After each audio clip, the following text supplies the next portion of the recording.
ბრალდების გარემო მოხსნა. აქედან სამი ასე ვთქვათ ფაქტის ეგრეთ წოდებული ფიქრობრივი მოწმეება ყავდა ბრალდებას წარმოადგენილი. პასუხი ადვილია, რატომაც მოხსნა ბრალდება.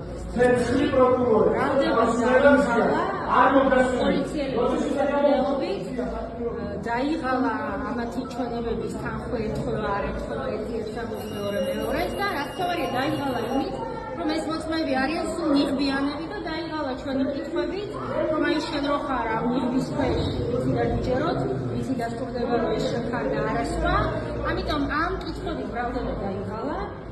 პოლიციელების მეცადინეობა დაიღალა, მათ შორის ბრალდებას არ ჰქონდა სურვილი იმ გენიალური კატაკის შემდგენელის ვინმე ჩიტაიასი, რომელმაც ასე ვთქვათ გამოცხადება ჰქონდა ზიას ტელეფონთან დაკავშირებით, რომ ის ასე ვთქვათ სასამართლოში გვეხილა და კითხვები დაგვესვა და ამიტომ ხომ ამ თვალსაზრისით ბრალდება